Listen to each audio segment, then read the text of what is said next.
Assalamualaikum warahmatullahi wabarakatuh. Saya Anissa Putri Harahap dengan NPM 210 826 0077 di blog BSO2, di mana saya di sini akan menjelaskan mind mapping yang telah saya buat dengan judul Spatial Sense. Yang pertama itu ada anatomi penglihatan, di mana yang pertama itu ada kornea. Kornea ini tuh berfungsi untuk memfokuskan cahaya sebelum diterima oleh lensa mata. Baru selanjutnya ada sklera. Sklera ini bagian putih bagian mata, bagian putih bagian mata.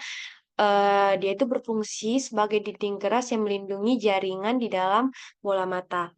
Terus yang selanjutnya itu ada konjungtiva. Eh, ada konjungtiva ini lapisan bening yang melapisi bagian dalam kelopak mata dan sebagian bagian depan mata. Konjungtiva ini terdiri dari dua macam, yaitu ada konjungtiva bulbaris dan konjungtiva palpebra dan konjungtiva. Selanjutnya ada dia itu aqueous humor. Eh, Selanjutnya ada aqueous humor, baru selanjutnya ada iris. Jadi iris ini itu bagian yang menentukan warna pada mata. Iris ini mata ditentukan oleh pigmen melanin. Iris dia itu bertugas untuk mengatur cahaya yang masuk ke mata dengan mengubah ukuran pupil mata. Selanjutnya itu ada pupil. Pupil itu di bagian tengah, itu di bagian yang bisa dinilai dengan menggunakan senter.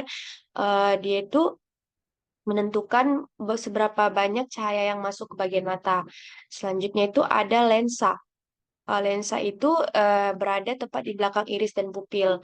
Lensa itu normalnya itu akan tampak bening atau transparan dan berbentuk lonjong. Selanjutnya ada vitreous humors. Dia ini bagian tengah mata yang dinamakan sebagai badan bening. Rongga vitreous ini membentang dari bagian belakang lensa sampai dinding belakang bola mata. Selanjutnya ada retina. Retina ini dia itu adalah lapisan pekat cahaya yang melapisi bagian depan mata. Selanjutnya dia ada makula. Makula ini merupakan bagian yang terdapat pada retina. Jika dilihat menggunakan oftalmoskopi, bagian ini akan tampak berwarna kuning cerah. Baru itu ada saraf optik. Saraf optik ini terdiri dari jutaan serabut saraf yang berfungsi membawa semua informasi visual yang dikumpulkan oleh retina dan membawanya ke bagian otak. Selanjutnya ada fisiologi penglihatan. Fisiologi di mana fisiologi penglihatan ini yang pertama itu sumber cahaya yang kita lihat ini dia itu akan masuk melalui kornea, terus dia itu akan melewati pupil yang lebarnya itu diatur oleh iris, terus dia itu akan dibiaskan oleh lensa. Baru setelah dia dibiaskan oleh lensa, dia akan terbentuk bayangan di retina yang bersifat nyata terbalik serta diperkecil. Baru sel-sel batang tadi itu akan sel-sel batang dan sel kerucut itu merupakan sinyal cahaya melalui saraf optik, di mana otak itu akan membalikan lagi bayangannya yang terlihat sama yang terlihat di retina. Baru objek itu kita akan melihat sesuai dengan aslinya. Baru tadi saraf-saraf itu akan memproses bayangan sehingga seseorang tadi itu bisa melihat. eh Baru selanjutnya ada anatomi penciuman. Anatomi penciuman itu ada nasal vestibul, kongka, membran mukosa, sama sinus. Nah, sinus itu ada terdapat lagi 4 bagian. Ada sinus frontalis, sinus ethmoid, sinus sphenoid, sama sinus maxillaris. Mana frontalis, ethmoid, sphenoid, sama maxillaris. Eh Baru habis itu ada fisiologi dari penciuman, di mana fisiologi penciuman ini eh dari bulbus olfaktorius, penciuman itu dihantarkan melalui traktus olfaktorius menuju pusat olfaktorius pada otak, bagian lobus temporalis, tempat penciuman ditafsirkan. Pertama itu kita mencium bau, terus dia itu akan menembus mukosa membran olfaktorius tadi, dan dia itu akan merangsang reseptor olfaktorius atau hair cell, baru dia akan merangsang juga piriformis menuju hipotalamus dan sistem limbik. Setelah menuju sistem limbik akan lagi menuju hipotalamus dan periformis lagi. Maka dan dihantarkanlah sehingga manusia bisa mengalami penciuman.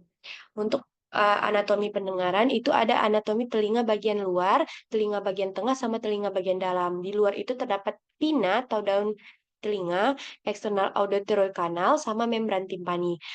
Selanjutnya ada di telinga bagian tengah itu terdapat tulang pendengaran sama tuba eustachius.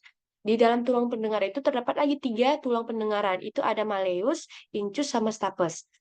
Baru telinga bagian dalam. Di tengah bagian dalam itu ada semicircular kanalis, vestibula sama koklea. Di mana fisiologi dari pendengaran ini tadi suara itu akan masuk melalui udara menuju ke telinga. Sehingga setelah itu dia akan menuju gendang telinga, dan gendang telinga akan bergetar. Selanjutnya dia diteruskan oleh tulang-tulang pendengaran ke ujung saraf. Setelah itu setelah menyampai ujung saraf, dia akan disampaikan ke otak agar diolah sehingga kita dapat mendengar. Jadi suara masuk melalui udara menuju telinga, baru gendang telinga akan bergetar dan diteruskan tulang-tulang pendengaran ke ujung saraf.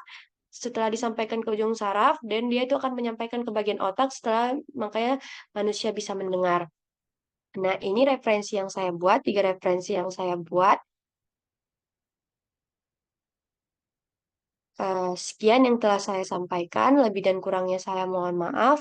Assalamualaikum warahmatullahi wabarakatuh.